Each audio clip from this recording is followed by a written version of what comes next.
Hello everyone, আসসালামু আলাইকুম। আজকে আমরা আলোচনা করব তোমাদের ক্লাস 6-এর সায়েন্সের যে সেকেন্ড চ্যাপ্টারটা আছে যেটা অনেকের কাছে খুবই কঠিন লাগে, যার নাম হলো জীবজগৎ। মানে হলো আমাদের আশেপাশে যে জগৎটা আছে, মানে যে জীবের বসবাসটা আছে। সো এই যে জগৎটা আছে এটাকে যে ভাগে শ্রেণীবিন্যাস করা হয়েছে সেগুলো নিয়ে এই চ্যাপ্টারের মধ্যে আলোচনা করা হয়েছে। সো আজকে আমি তোমাদেরকে এই চ্যাপ্টারটা ভালো মতোই কমপ্লিট করার ট্রাই করব। সো তুমি চাইলে বেয়ার সাথে শেষ পর্যন্ত কন্টিনিউ করতে পারো, আশা করি উপকৃত হবা, এতটুকু গ্যারান্টি আমি তোমাকে দিতে পারতেছি। সো আর বেশি কথা না বাড়িয়ে আমরা আজকের মূল আলোচনায় ফিরে যাই। সো আমরা তোমাদের বই থেকে বিষয়গুলো ক্লিয়ার করে দেওয়ার ট্রাই করবো, কারণ হলো আমি আসলে স্লাইডগুলো রেডি করে নিই। আর আমি মনে করি বই থেকে বইয়ে মোটামুটি তোমাদের 6-এর জন্য যতটুকু ইম্পর্টেন্ট এভরিথিং এখানে দেওয়া আছে, দ্যাটস ওয়াই আমি বইটাকে একটু বেশি প্রায়োরিটি দিচ্ছি। সো দেখো, চ্যাপ্টারের নাম দ্বিতীয় অধ্যায়, যেখানের মধ্যে আলোচনা করা হয়েছে কি নিয়ে, জীবজগৎ দিয়ে। তাহলে ভাইয়া জীব মানে কি, জগৎ মানে কি? তাহলে দুইটা কোয়েশ্চেন এখানে, জীব ও জগৎ। তাহলে এটাকে যদি আমি ভাগ করে দুইটা ওয়ার্ড পাচ্ছি, একটা হলো কি জীব আর একটা হলো কি জগৎ। তাহলে জীব মানে কি? যাদের ক্ষেত্রে প্রাণ আছে তাদেরকে আমরা জেনারেলি জীব হিসেবে চিনি। তাহলে এই জীবদের নিয়ে যে জগৎটা গড়ে উঠছে বা যে পরিবেশটা গড়ে উঠছে আমাদের আশেপাশে, সেটা পুরোটাকেই বলা হচ্ছে কি জীবজগৎ। যেমন তোমাদের এখানে বইয়ে লিখছে ভীষণ বৈচিত্র্যময় পৃথিবী, আমাদের আশেপাশে একটু তাকালে এই বৈচিত্র্যের দারুণ উদাহরণ আমরা দেখতে পাই। এইসব বস্তুর মধ্যে কারো জীবন আছে, আবার কারো কি নেই, জীবন নেই। চেয়ার টেবিল গাছপালা এগুলোর কি নেই, তোমার হলো এগুলোর কোনো জীবন নেই। দ্যাটস এগুলোকে আমরা কি বলতেছি, জড় বস্তু বলতেছি। যেমন কি তুমি যে টেবিলে বসে পড়াশোনা করতেছো বা যে চেয়ারে বসে আমরা ক্লাসটা করতেছো, সেটা কি একটা জড় বস্তু, কারণ হলো ওইটার কোনো অবস্থানের পরিবর্তন হচ্ছে না, ওইটাকে তুমি সরাইলেই সরতে পারতেছে, ঠিক আছে, কারণ হলো তার প্রাণ নেই। আবার মানুষ, গরু আছে, গাছ আছে, মাছ, মশা, পিঁপড়া, এইসব হচ্ছে কি জীবের উদাহরণ। তাহলে ভাইয়া জীব মানে তো আপনি বলছেন হলো যাদের প্রাণ আছে তাদেরকে জীব বলে। তাহলে এখানে গাছিটা কেমনে জীব হলো, গাছের তো প্রাণ কেমনে আছে? হ্যাঁ ভাইয়া, গাছেরও প্রাণ আছে। গাছের যদি প্রাণ না থাকতো তাহলে তুমি যে গাছে পানি দিচ্ছ, তাহলে এই পানিটা কেউ শোষণ করতে পারতো না। কিন্তু তুমি যে টেবিলে পড়াশোনা করতেছো, এই টেবিল কিন্তু গাছের মতো অত অতিরিক্ত পানি শোষণ করতে পারতেছে না। হ্যাঁ, টেবিলের উপর যদি আমরা কিছু পানির ফোঁটা ফেলি, ওগুলো কিছুক্ষণ পর হয়তো বা শোষণ হয়ে যায়। বাট তুমি এই যে একটা বড় গাছের ক্ষেত্রে যে পরিমাণ পানি দিচ্ছ এবং গাছটা যে পরিমাণ পানিগুলো শোষণ করতেছে, দেন হলো তোমাকে কি করতেছে, কিছুদিন পরে ফুল দিচ্ছে, ফল দিচ্ছে। সো এই জিনিসগুলো কিন্তু তোমার টেবিলে সেই মরা কাঠটা আর দিচ্ছে না। দ্যাটস ওয়াই গাছের প্রাণ আছে। ইভেন এই গাছ কি করতেছে, আমরা যে বিষাক্ত কার্বন ডাইঅক্সাইড গ্যাসটা ত্যাগ করতেছি, সেটা কিন্তু এই গাছেই গ্রহণ করতেছে। দেন সে কি করতেছে, এই কার্বন ডাইঅক্সাইডটা গ্রহণ করে অক্সিজেনযুক্ত রক্ত বাতাসের মধ্যে বের করে দিচ্ছে। সো দ্যাটস ওয়াই বলা যায় যে গাছের মধ্যে কি আছে, প্রাণ আছে। তাহলে আমি আশা করি বিষয়টা বুঝাইতে পারছি। সো তোমরা জীবজগতের মধ্যে যে প্রাণীর কথাগুলো বলা হয়েছে সেই বিষয়টা আশা করি তুমি বুঝতে পারছো। মানে জীব প্রাণী হলো সেসব প্রাণী যাদের মধ্যে কি আছে, প্রাণ রয়েছে, যারা চলতে পারে, হাঁটতে পারে বা সুন্দরভাবে বেঁচে থাকতে পারে, সেটাই হলো কি জীব। তাহলে দুটো কনসেপ্ট আমাদের ক্লিয়ার, একটু নিজেরা বাসায় ভালো মতো করে পড়ে নিলে আশা করি তুমি এটা ভালো মতোই বুঝতে পারবা। দেন আসো, এখানে জীবকে নিয়ে আরও কিছু কথাবার্তা বলা হয়েছে। যেমন যার জীবন আছে তাকে কি বলা হচ্ছে, জীব বলা হচ্ছে। যেমন গাছপালা, গরু, মাছ, পোকামাকড়, ব্যাঙের ছাতা, ব্যাকটেরিয়া ইত্যাদি, এগুলো সব কি জীব, কারণ হলো তাদের মধ্যে কি আছে, প্রাণ আছে। এরপর আসা হলো, কিন্তু এবার যদি প্রশ্ন করা হয় জীবন কাকে বলে, তাহলে ভাই যদি প্রশ্ন করা হয় জীবন কাকে বলে, এই প্রশ্নের উত্তর এক কথায় দেওয়া সম্ভব নয়। জীবনকে সংজ্ঞায়িত করতে হলে জীবের বেশ কিছু বৈশিষ্ট্যের কথা বলতে হয়, আর যাদের মধ্যে এই বৈশিষ্ট্য দেখা যায় তাদেরকে কি বলা হচ্ছে, জীব হিসাবে অভিহিত করা হচ্ছে। তাহলে প্রতিটি জীবের মধ্যে বলা হচ্ছে এক এক ধরনের বৈশিষ্ট্য আছে, এই কথাটাই মেইনলি এখানে বলা হচ্ছে। সো আশা করি আমরা জীবের কনসেপ্টটা ক্লিয়ার করতে পারছি। এখন আসো আমরা নেক্সট পেজে যদি একটু যাই, এখানে জীবের প্রধান বৈশিষ্ট্য সমূহ নিয়ে কথাবার্তা বলা হয়েছে। তাহলে ভাই আমরা জীব মানে এতক্ষণ ধরে জানছি যাদের কি আছে, প্রাণ আছে, তাদেরকে কি বলা হচ্ছে, জীব বলা হচ্ছে। আর এইসব জীবের মধ্যে কিছু বৈশিষ্ট্য আছে, লাইক হলো তোমার সাথে তোমার আম্মুর কি নেই, মিল নেই, অথবা তোমার সাথে পাখির সাথে কোনো মিল নেই, বা পোকামাকড়ের সাথে মিল নেই। কারণ হলো তোমারও প্রাণ আছে, পোকামাকড়েরও প্রাণ আছে, আবার এই পাখিটারও প্রাণ আছে, কিন্তু হলো এক একজন এক এক বৈশিষ্ট্যের অধিকারী। দ্যাটস ওয়াই এই যে জীবের কিছু বৈশিষ্ট্য, মানে প্রধান বৈশিষ্ট্য, মানে যেগুলো প্রতিটা জীবের ক্ষেত্রে দেখা যায়, সেই সব বিষয় নিয়ে এখানে কথা বলা হয়েছে। প্রধান কেন বলা হয়েছে, কারণ হলো এগুলো ম্যাক্সিমাম জীবের ক্ষেত্রে আমরা কি করতে পাই, দেখতে পাই। লাইক হলো প্রথম যেটা পাচ্ছি আমরা, সেটা হলো কি পুষ্টি লাভ। জীব টিকে থাকার জন্য পুষ্টি লাভ করে, তাহলে প্রতিটি জীব বেঁচে থাকার জন্য কি লাভ করে, পুষ্টি লাভ করে। এই পুষ্টিটা কোথা থেকে লাভ করে, খাদ্য থেকে। তাহলে আমরা সবাই খাদ্য খেয়ে বেঁচে আছি, আমি যেরকম খাদ্য খাচ্ছি ঠিক সেভাবে পাখিটাও খাদ্য খাচ্ছে, গাছও খাদ্য খাচ্ছে। সো সবাই খাদ্যের মাধ্যমে পুষ্টি লাভ করে কি আছে, বেঁচে আছে। তাহলে এই বৈশিষ্ট্যটা প্রতিটা জীবের ক্ষেত্রে আমরা দেখতে পাই। নেক্সট আমরা যেটা পাচ্ছি সেটা হলো কি বৃদ্ধি ও বিকাশ। তাহলে প্রতিটি জীবের আমরা কি দেখতে পাই, বৃদ্ধি দেখতে পাই। যেমন কি একটা ছোট একটা বীজ থেকে একটা গাছ হচ্ছে, মানে ছোট একটা চারা হচ্ছে, চারা থেকে অনেক বড় একটা গাছ হচ্ছে। ঠিক যেমনটা তুমি ছোটবেলা অনেক ছোট ছিলা, এখন আস্তে আস্তে কি হচ্ছে, বড় হচ্ছে, 5 থেকে 6 উঠে গেলা। এভাবে তোমার যেরকম বৃদ্ধি করতেছে ঠিক সেম ভাবে প্রতিটি জীবের কি করতেছে, বৃদ্ধি করতেছে। সেই কথাটা এখানে বলা হয়েছে। এই যে প্রতিটি জীব কোষ নামক গাঠনিক একক দিয়ে গঠিত। তাহলে প্রতিটি জীব কোষ নামক গাঠনিক একক দিয়ে, এই যে কথাটা বলছে, তাহলে ভাই আমাকে বলুন তো এখানে কোষ মানেটা কি? এই কোয়েশ্চেনটা তোমার মাথায় আসতে পারে না? কোষ হলো এমন একটি অংশ যেটা হলো আমাদের দেহটাকে কি করে, মানে জীবের দেহটাকে কি গঠন করে। দ্যাটস ওয়াই এটাকে কি বলা হচ্ছে, গাঠনিক একক বলা হচ্ছে। এই কোষ নিয়ে তোমরা যদি আরো বিস্তারিত জানতে চাও, সেজন্য তোমাদের কি করতে হবে, আরো উপরের ক্লাসে যে বইগুলো আছে ওখানের মধ্যে এগুলো বিস্তারিত আছে। যেমন কি যারা সায়েন্সের স্টুডেন্ট তাদের ক্ষেত্রে এসব নিয়ে, আর এটা একটা চ্যাপ্টারে আছে জাস্ট হলো কোষ নিয়ে। সো ওখানের মধ্যে অনেক ডিটেলস আছে, বাট আমি এত কিছু বলতে পারছি না, কারণ তুমি ছোট মানুষ, মাথায় নিতে পারবে না। কোষ হলো জীবদেহের গাঠনিক একক, এতটুকু মাথায় রাখো। তাহলে জীবদেহের গাঠনিক এককের নাম কি? কোষ। এতটুকুই মাথায় রাখো, এর চেয়ে বেশি কিছু মনে রাখা প্রয়োজন নেই আপাতত। এরপর আসো, সময়ের সাথে জৈবিক প্রক্রিয়ায় জীবদেহের কোষের সংখ্যা বৃদ্ধি পায়। এই যে এই কোষের সংখ্যাটা বৃদ্ধি পাচ্ছে বলে কি হচ্ছে, তোমার বৃদ্ধি করতেছে বা তুমি বড় হচ্ছ, এই কথাই বলা হচ্ছে। তাহলে প্রথম আমরা যে পয়েন্টটা পড়ছি সেটা হলো কি, পুষ্টি লাভ। পুষ্টিটা আমরা কোথা থেকে পাচ্ছি? খাদ্য থেকে পাচ্ছি। দেন হলো আমাদের কি হচ্ছে, বৃদ্ধি করতেছে। কেমনে বৃদ্ধি করতেছে? কারণ হলো আমাদের দেহের মধ্যে কি আছে, কোষ আছে, ওই কোষগুলো বৃদ্ধি করতেছে। এভাবে আমরা কি হচ্ছে, বৃদ্ধি পাচ্ছি। এরপর আসলে শক্তির রূপান্তর। তাহলে ভাই আমরা খাদ্য খাওয়ার পর একটা কি শক্তি পাইছি না, জীব তার দেহে উৎপন্ন শক্তির রূপান্তর করে। তাহলে জীবের দেহে যে শক্তিটা উৎপন্ন হচ্ছে, যে খাবারের মাধ্যমে বা আমাদের দেহের মধ্যে যে শক্তিটা প্রতিনিয়ত উৎপন্ন হচ্ছে, সেটা কি হচ্ছে, এক রূপ থেকে অন্য রূপে রূপান্তর হচ্ছে। যেমন কি প্রাণী দেহে উৎপন্ন শক্তি তার দেহে বিভিন্ন কাজে ব্যবহার করে। লাইক ধরো তুমি ভাতকে যে শক্তিটা লাভ করতেছো, সেটা দিয়ে তুমি কি করতেছো, পড়াশোনা করতেছো, কাজ করতেছো। এভাবে তোমার শক্তিটা এক রূপ থেকে অন্য রূপে পরিবর্তন হচ্ছে। এতটুকু কথাটাই বলা হচ্ছে এখানে। এরপর আসলে প্রজনন। তাহলে এই যে শক্তির রূপান্তর, এই জিনিসটা তো আমরা ম্যাক্সিমাম জীবের ক্ষেত্রে দেখতে পাই। যেমন কি পাখি প্রথমে খাবার খায়, দেন হয়ে সে আবার উড়ে, আকাশে উড়ে আবার, বা তার খাদ্য অন্বেষণ করে, বা তার জৈবিক যে চালচলন আছে সেটা কি করে, সে ঠিকমতো পরিচালনা করে আর কি। ঠিক সেমভাবে আমরা মানুষও খাবারের মাধ্যমে কি পাই, শক্তি অর্জন করি। ওই শক্তিটাকে আমরা বিভিন্ন কাজে ব্যবহার করতেছি, পড়াশোনা বা ব্যক্তিগত কাজের ক্ষেত্রে। এরপর হলো প্রজনন। এই যে পাখিরা, একটা পাখি থেকে আরেকটা পাখি সৃষ্টি হচ্ছে, একটা মানুষ থেকে আরেকটা মানুষ সৃষ্টি হচ্ছে, সেটাকে কি বলা হচ্ছে, প্রজনন বলা হচ্ছে। কারণ প্রতিটা জীব চায় তার বংশধর রেখে যেতে। দ্যাটস ওয়াই গাছের মধ্যে কি থাকে, গাছ থেকে একটা ফল আসে, ওই ফলের মধ্যে একটা কি থাকে, ছোট্ট একটা বীজ থাকে, যে বীজ থেকে পরে অনেক বড় একটা কি হয়, গাছের রূপান্তর হয়। তাহলে প্রতিটা জীবেই চাই হলো তার বংশধর রেখে যেতে, এই কথাটা এখানে বলা হচ্ছে। এই প্রক্রিয়া জীব বংশ বিস্তার করে। তাহলে যদি এই বংশ বিস্তারটা না করতো, তাহলে পৃথিবীতে মানুষ আর বেঁচে থাকতো না। একটা পর্যায়ে গিয়ে মানুষগুলো কি হয়ে যেত, শেষ হয়ে যেত। কিন্তু আমরা সেই জিনিসটা দেখতে পাই না। যেমন কি গরু বাচ্চা দিতে থাকে। যদি পৃথিবীতে দুইটা থাকতো, ওই দুইটা যদি আমরা খেয়ে ফেলতাম, দেন পৃথিবীতে আর গরু জন্মাইতো না। গরু বাচ্চা দেয় বলে দুইটার পর আমরা আরো 4টা বাচ্চা পাচ্ছি। বা এইভাবে ধীরে ধীরে এটা বংশ বিস্তার করতে করতে পুরো একটা জগৎ তৈরি হয়ে গেছে। সো এই কথাটাই এখানের মধ্যে বলা হয়েছে। দেন আসো 5 নাম্বার, পরিবেশের প্রতি প্রতিক্রিয়া। জীব বাহ্যিক পরিবেশের পরিবর্তনের প্রতি প্রতিক্রিয়া প্রদান করে, এবং আমাদের দেহে মশা বসলে আমরা তা মারার জন্য উদ্গ্রীব হই। এই যে পরিবেশের প্রতি, মানে পরিবেশের সাথে আমরা কি করি, কাজ করে নিই, নিজেকে মানে পরিবর্তন করি। এই যে ধরো তোমার গায়ে একটা মশা পড়ছে, তুমি মশাটা ঠিক টাস করে মেরে ফেলতেছো, তাহলে তুমি কি করতেছো, প্রতিরোধ করতেছো। তাহলে এটা প্রতিটা জীবে কি করে, বেঁচে থাকার জন্য এই প্রতিরোধ ক্ষমতাটা অর্জন করে, বা এটা সৃষ্টিকর্তা তাদের মাঝে দিয়ে দিয়েছে, এই কথাটাই বলা হচ্ছে।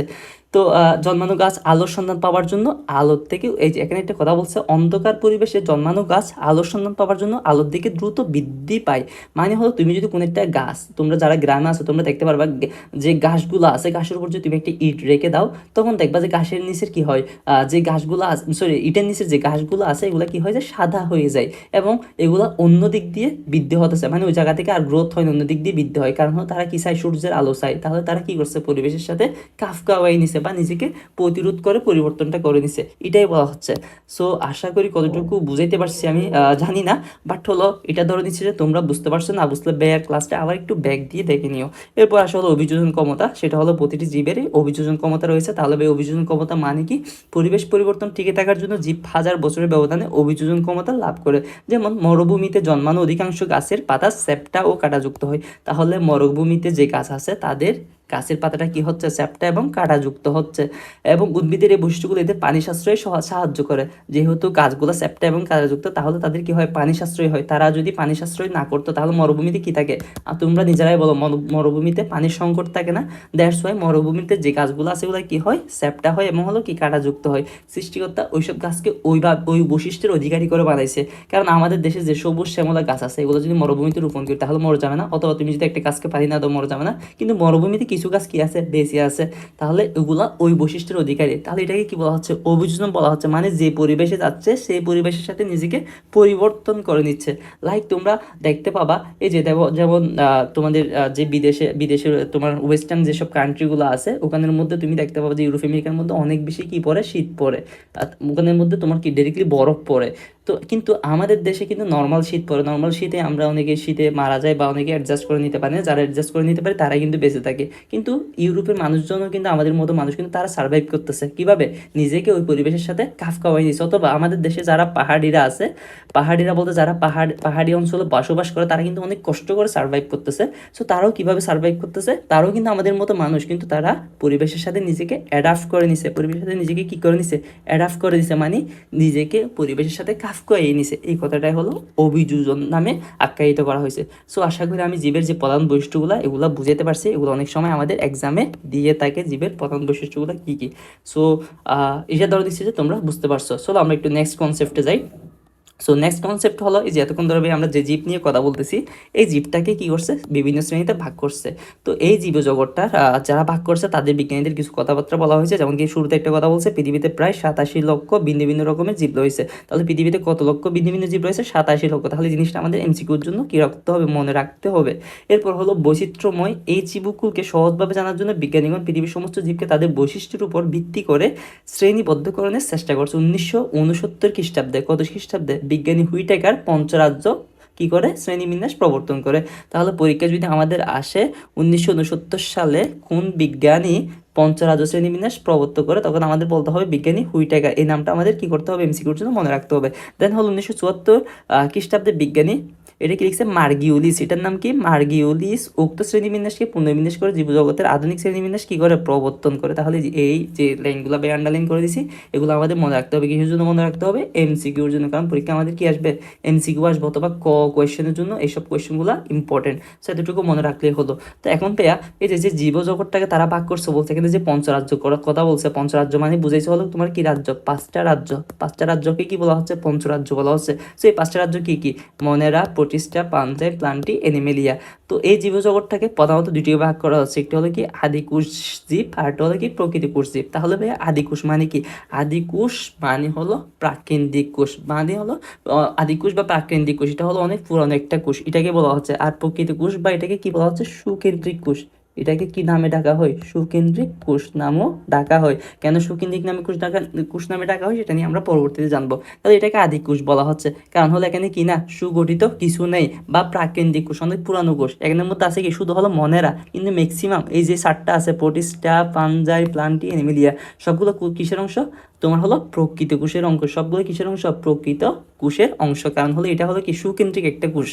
তাহলে এতটুকু মাথায় রাখলে হইলো। তাহলে ভাই এখন এতক্ষণ যে এখানে বলছেন এই যে মনেরা, প্রোটিস্টা, পাঞ্জাই, প্লান্টি, এগুলা কি, এগুলো হলো জীবজগৎ। মানে হলো আমাদের যে বিশাল জীবজগৎ, যে 87 লক্ষ কি আছে, ভিন্ন ভিন্ন ধরনের জীব রয়েছে বলতেছে, এগুলাকে কি করছে, ভাগ করছে। যেমন কি মনেরার মধ্যে আছে কি, এই যে কিছু ব্যাকটেরিয়া জাতীয় কিছু পদার্থ আছে, প্রোটিস্টা, পাঞ্জাই, ছোট পাতল জীব আছে, প্রোটিস্টা, পাঞ্জাই, প্লান্টি, এনিমেলিয়া। সো এখানের মধ্যে এক এক জগতের মধ্যে এক এক ধরনের কি আছে, প্রাণী বিদ্যমান আছে। সো আমরা একটু মনেরাটা কি সেটা একটু দেখে আসি। সো দেখো, মনেরা এই রাজ্যের অধীনে বিন্যস্ত জীবের বৈশিষ্ট্যগুলো হলো জীবটি এককোষী। তাহলে মনারা রাজ্যের জীবগুলো কি বলতেছে, এককোষী। মনারা রাজ্যের জীবগুলো কি বলতেছে ভাইয়া, এককোষী। তাহলে এককোষী মানে কি, এককোষী মানে হলো যারা হলো কি এক ধরনের বা কোষ দিয়ে গঠিত। সাথে কি বলা হচ্ছে, এককোষী মানে একমাত্র কোষ দিয়ে গঠিত। এটা কোষে সুগঠিত নিউক্লিয়াস থাকে না, এসব কোষে কি থাকে না, সুগঠিত নিউক্লিয়াস থাকে না বলতেছে। তাহলে কাদের দেহে সুগঠিত নিউক্লিয়াস থাকে না, মনারা। কারণ হলো মনারা একটি কি আদিকোষী। যেহেতু সে আদিকোষী, দ্যাট মিনস তার মানে কি নেই, সুগঠিত নিউক্লিয়াস নেই। এরপর এরা খুবই ক্ষুদ্র এবং অণুবীক্ষণ যন্ত্র। তারা এরা কি অনেক ক্ষুদ্র, আমি একটা জানি, হ্যাঁ, এরা হলো কি খুবই ক্ষুদ্র এবং হলো অণুবীক্ষণ যন্ত্র ছাড়া এটা দেখা যায় না। যেহেতু খুবই ক্ষুদ্র বলতে, তাহলে তাদেরকে আমরা কি দেখতে পাবো না, খালি চোখে দেখতে পাবো না, অণুবীক্ষণ যন্ত্র লাগবে। অণুবীক্ষণ যন্ত্র কি, যেটা দিয়ে হলো আমরা কি ছোট জিনিসটাকে অনেক বড় আকারে দেখতে পাই, সেটার নামে কি অণুবীক্ষণ যন্ত্র। যেমন কি উদাহরণ হিসেবে আমাদের কিছু এখানে অংশ দিয়েছে, যেমন কি ব্যাকটেরিয়া, সায়ানোব্যাকটেরিয়া, অ্যাসপাইরোগাইরা। এটা কি লিখছে, অ্যাসপাইরোগাইরা। নামগুলো একটু তোমাদের কঠিন লাগবে, বাট হলো তোমরা কষ্ট করে মনে রাখিও। সো ব্যাকটেরিয়া কিরকম, ব্যাকটেরিয়া হলো এটা হলো আমাদের কি ব্যাকটেরিয়া চিত্র। দেন হলো তোমাদের যেটা আছে সেটা হলো কি সায়ানোব্যাকটেরিয়া। এটা হলো তোমাদের কি সায়ানোব্যাকটেরিয়া চিত্র। আমি চিত্রগুলো দিয়ে দিচ্ছি যাতে তোমরা জিনিসগুলো দেখতে পারো বা ফিল করতে পারো। এরপর হলো স্পাইরোগাইরা যেটা বলছি সেটা হলো এটা, যেটা হলো পানির মধ্যে বা বিভিন্ন ওই যে পরিত্যক্ত পানির মধ্যে এগুলো কি হয়, জন্মাই থাকে আর কি। সো আশা করি আমি মনেরা রাজ্যটা তোমাদেরকে বুঝাইতে পারছি। মনেরা রাজ্যের দুইটা বৈশিষ্ট্য দেওয়া আছে, ক বৈশিষ্ট্য এবং হলো কি ক বৈশিষ্ট্য। সো ক বৈশিষ্ট্যের মধ্যে আমরা কি পাচ্ছি, বলতেছে জীবটা এককোষী এবং হলো কি কোষ মানে কি বলছি জীবদেহের কাঠনিক একক। সো এরা এককোষী মানে হলো এক ধরনের বা একটা কোষ দিয়ে গঠিত, এরা কোষে সুগঠিত কি থাকে না, নিউক্লিয়াস থাকে না। তাহলে কাদের দেহে সুগঠিত নিউক্লিয়াস থাকে না, মনেরা রাজ্যের মনের রাজ্যে যেসব প্রাণীগুলো আছে তাদের দেহে কি থাকে না, সুগঠিত নিউক্লিয়াস থাকে, এটা আমাদের মনে রাখতে হবে। এরপর বলা হচ্ছে এরা খুবই ক্ষুদ্র এবং এদেরকে কি ছাড়া উদ্ভিজ্জ যন্ত্র ছাড়া আমরা সহজে কি দেখতে পাই না। সো উদাহরণ হিসেবে ব্যাকটেরিয়া, সায়ানোব্যাকটেরিয়া, অ্যাসপারাগাস এগুলো এমসিকিউর জন্য কি ইম্পর্টেন্ট, অথবা তোমাদের এটা ক বা ক তো দিতে পারে। ঠিক আছে, এতটুকু আমি আশা করি তোমাদেরকে বুঝাইতে পারছি। এখন আসলে আমরা নেক্সট পেজে যাই। সো নেক্সট পেজে আছে হলো ভাইয়া প্রোটিস্টা। তাহলে ভাইয়া প্রোটিস্টা মানে কি, এর অধীনে ওই সকল জীবকে বিন্যস্ত করা হয় যাদের কোষ সুগঠিত নিউক্লিয়াস যুক্ত। তাহলে যাদের কোষ সুগঠিত নিউক্লিয়াস যুক্ত এদেরকে কি এরা হলো কিসের অন্তর্ভুক্ত, এরা তোমার হলো এই প্রোটিস্টার মধ্যে অন্তর্ভুক্ত। এরা এককোষীয় হতে পারে, আবার হলো কি হতে পারে বহুকোষী ক্লোরোফিল যুক্ত একক বা দলবদ্ধভাবে থাকতে পারে। তাহলে একের মধ্যে একটা কোয়েশ্চেন আসতে পারে, ভাইয়া এককোষী মানে তো বুঝছি এক ধরনের কোষ, বহুকোষী মানে কি অনেকগুলো কোষ। তো ক্লোরোফিল মানেটা কি, ক্লোরোফিল মানেটা হলো এটা হলো কি পাতার মধ্যে থাকে, এরকম একটা পাতা থাকে না, আমি চিত্রটা যদি অনেক বাজে আঁকছি সো তারপরেও তোমরা ধরে নিয়ে এটা একটা পাতা ধরলাম। তো এই পাতার মধ্যে পাতাটা কি হয়, ম্যাক্সিমাম পাতা সবুজ হয়। সো এই সবুজযুক্ত পাতার মধ্যে তোমার এই ক্লোরোফিলটা থাকে, যেটা হলো পাতা কি করে, আমি বলছিলাম না শুরুতে, গাছ কার্বন ডাইঅক্সাইড যুক্ত গ্যাসটাকে কি করে গ্রহণ করে সে কি ছাড়ে, অক্সিজেন যুক্ত তোমার যে গ্যাসটা আছে সেটা কি করে ত্যাগ করে, মানে অক্সিজেন ত্যাগ করে। তাহলে এগুলো কে করতেছে, এই যে পাতার মধ্যে যে ক্লোরোফিল নামের এক ধরনের উপাদান আছে তারা এই কাজগুলো করে থাকে, সাথে আরো কিছু উপাদান থাকে যেটাকে সালোক সংশ্লেষণ প্রক্রিয়াও বলা হয়ে থাকে। তোমরা এত কিছু মনে না রাখলেও চলবে, আমি তারপরও এমনি একটু লিখে দিচ্ছি বেসিকটা যাতে তোমাদের ক্লিয়ার থাকে। এগুলো তোমাদের বইয়ে দেওয়া মানে হয়তো উচ্চতর শ্রেণীতে জানতে পারবে আর কি, বাট তারপর আমি একটু বলে দিচ্ছি যাতে ক্লোরোফিল জিনিসটা বুঝো। ক্লোরোফিলটা হলো পাতার এক ধরনের উপাদান, এতটুকু মাথায় রাখি। তাহলে কি আছে, বহুকোষী ক্লোরোফিল যুক্ত একক এবং দলবদ্ধভাবে কি করে, দলবদ্ধভাবে থাকতে পারে। উদাহরণ হিসেবে কি দিচ্ছে, ইউগ্ল্যান। আমি ইউগ্ল্যানের ছবিটা এখানে দিয়ে দিচ্ছি, দেখো। হ্যাঁ, এই যে এইটা হলো কি ইউগ্লেনা। সো এদের মধ্যে কি আছে বলতেছে, ক্লোরোফিল আছে বলতেছে। ঠিক আছে, এরপর হলো ওরা জীবকে বিন্যাস করে যাদের কোষ সুগঠিত। তাহলে আমাদের যদি প্রতিষ্ঠা রাজ্যের বৈশিষ্ট্য বলতে বল তাহলে আমরা কি কি বলবো, আমরা বলবো হলো এদের দেহে কি আছে, সুগঠিত নিউক্লিয়াস আছে। সুগঠিত নিউক্লিয়াস কি, অনেকের মাথায় একটা কোয়েশ্চেন আসতে পারে, ভাইয়া সুগঠিত নিউক্লিয়াস কি। সুগঠিত নিউক্লিয়াস মানে হলো নিউক্লিয়াসটা কি পরিপূর্ণ, নিউক্লিয়াসটা কি পরিপূর্ণ। যখন পরিপূর্ণ একটা নিউক্লিয়াস হয় তখন সেটাকে কি বলা হচ্ছে, সুগঠিত বলা হচ্ছে। যেমন কি তুমি সুগঠিত, কারণ হলো তোমার হাত পা সব কিছু আছে। ঠিক সেমভাবে যে নিউক্লিয়াসের উপাদানগুলো সবগুলো বিদ্যমান যেটার মধ্যে সেটাকে কি বলা হচ্ছে, সুগঠিত বলা হচ্ছে। সো আশা করি আমি কনসেপ্টটা বুঝাইতে পারছি। নেক্সট আসো ফানজাই বা ছত্রাক। সো পাঞ্জাই বা ছত্রাক এদের দেহে সুগঠিত নিউক্লিয়াস থাকে। তাহলে এদের দেহ কি থাকে, সুগঠিত নিউক্লিয়াস থাকে।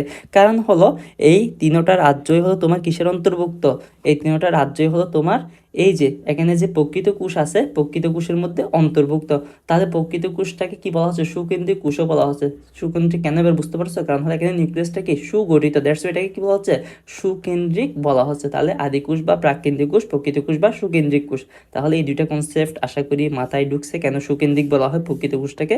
আর এবং এরা সবাই হলো কিসের অন্তর্ভুক্ত, প্রকৃত কোষের অন্তর্ভুক্ত। কারণ হলো এদের সবার কি আছে, সুগঠিত নিউক্লিয়াস আছে ম্যাক্সিমাম। সুগঠিত দিচ্ছে এরা সাধারণত এককোষী বা বহুকোষী হয়। দেখো ক্লোরোফিল নেই এদের দেহে, আবার কি নেই, ক্লোরোফিলটা নেই। এরা পরভোজী। পরভোজী মানে কি অন্যের উপর ডিপেন্ডেন্ট, মানে নিজের খাদ্য নিজে তৈরি করতে পারে না, তাদেরকে কি বলা হচ্ছে, পরভোজী বলা হচ্ছে। উদাহরণ হিসেবে ইস্ট, তারপর তোমার আছে কি ফিনিসিলিয়াম, যেটা একটা ছবি দিয়ে দিছি আমি, যেটা হলো কি ফিনিসিলিয়াম। দেন হলো কি মাশরুম, দেন আছে হলো তোমাদের আসে ইত্যাদি। আচ্ছা এগুলা, এরপর আসো প্লান্টি বা উদ্ভিদ জগৎ। অধিকাংশ উদ্ভিদে নিজের খাদ্য কি করতে পারে, প্রস্তুত করতে পারে। এদের দেহ অসংখ্য কোষ দিয়ে গঠিত। তাহলে এরাও কি করতে পারে, নিজের খাদ্য নিজে তৈরি করতে পারে এবং এদের দেহ অসংখ্য কোষ দিয়ে গঠিত। তাহলে এককোষী বহুকোষী, এবার আসতেছে কি অসংখ্য কোষ, মানে অনেকগুলো কোষ দিয়ে গঠিত। এদের কোষ প্রাচীর সেলুলোজ দ্বারা নির্মিত। তাহলে দেখো এই জিনিসটা একটু মনে রাখতে হবে। তাহলে কাদের কোষ প্রাচীর সেলুলোজ দ্বারা নির্মিত, তোমার হলো প্লান্টি রাজ্যের উদ্ভিদের কি উদ্ভিদ জগতের কোষ প্রাচীরটা সেলুলোজ দ্বারা নির্মিত। তাহলে এই সেলুলোজটা কি, এই সেলুলোজটা হলো কি কোষ প্রাচীর। এই যে তোমাদের দেহের উপর যেরকম একটা প্রাচীর আছে ঠিক সেভাবে কোষের উপর একটা কি আছে, আবরণ আছে। প্রাচীর মানে কি আবরণ আছে। তো এই আবরণটা সেলুলোজ নামক এক ধরনের কি উপাদান দ্বারা নির্মিত বলতেছে। সেলুলোজ এটা কি এক ধরনের উপাদান যেটা দ্বারা এই কোষ প্রাচীর আবরণটা নির্মিত।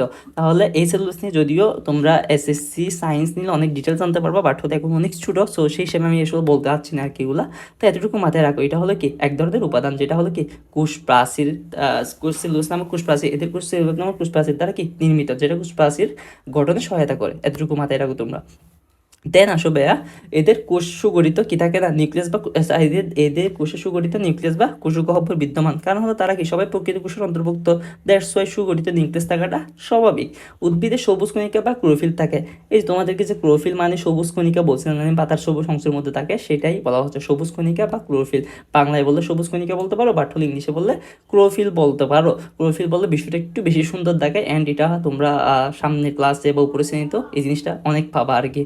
তাই এরা খাদ্য প্রস্তুত করতে পারে, যেহেতু ক্লোরোফিল আছে তাহলে নিজের খাদ্য নিজে তৈরি করতে পারে। কারণ বলছিলাম কি ক্লোরোফিল হলো পাতার মধ্যে থাকে, যেখানে কার্বন ডাইঅক্সাইড যুক্ত যখন গ্যাসগুলো যায় সেটা গ্রহণ করে তারা কি করে অক্সিজেন যুক্ত গ্যাসে রূপান্তর করে। তাহলে এই কাজটা কারা করতেছে, এই যে ক্লোরোফিল নামক বিভিন্ন উপাদানরা করতেছে।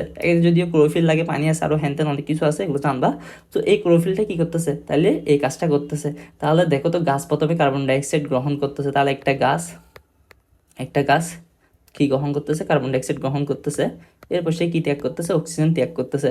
তো এই যে দেখো সে যে কার্বন ডাইঅক্সাইডটা খাচ্ছে এটাকে সে অক্সিজেন ত্যাগ করতেছে, তাহলে সে নিজের খাদ্য নিজে তৈরি করতে পারতেছে না। কেমনে তৈরি করতে পারতেছে, এই ক্লোরোফিলের মাধ্যমে। সো এটাই এখানের মধ্যে বলা হচ্ছে, এই জন্য বলা হচ্ছে তারা কি করতে পারে, নিজের খাদ্য নিজেরা তৈরি করতে পারে। সো এই কথাটা এই জন্যই বলা হয়েছে। সো আশা করি ভাইয়া তোমাদেরকে বিষয়টা বুঝাইতে পারছি। উদাহরণ হিসাবে কি বলা হচ্ছে, আম, জাম, কাঁঠাল ইত্যাদি। সো এখানের মধ্যে যে উদাহরণগুলো আছে এগুলো একটু তোমরা পড়ে নিও। সো নেক্সট ক্লাসে আমি ভাইয়া বাকি অংশগুলো একটু ক্লিয়ার করার ট্রাই করব। আজকে এতটুকু পর্যন্তই। সো আশা করি তোমরা উপকৃত হয়েছো, যা বুঝেছি ভালো মতো বুঝছো। শুধু ভাইয়া পড়াইলে হবে না, নিজেরও কি করতে হবে, নিজেরও পড়তে হবে। নিজে যদি একবার পড়ো ভালো মতো, তাহলে আশা করি পড়াগুলো তোমাদের কি হয়ে যাবে, ক্লিয়ার হয়ে যাবে। সো তোমাদের জন্য অনেক অনেক শুভকামনা রইল। আর ভাইয়ার ভিডিওটা যদি ভালো লাগে চ্যানেলটা সাবস্ক্রাইব করে দিও। দেখা হচ্ছে পরবর্তী কোনো একটা ভিডিও নিয়ে। আমি আশা করি পরবর্তীতে পুরো চ্যাপ্টারটা ক্লিয়ার করে দেওয়ার ট্রাই করবো ইনশাল্লাহ। সো আল্লাহ হাফেজ, আসসালামু আলাইকুম।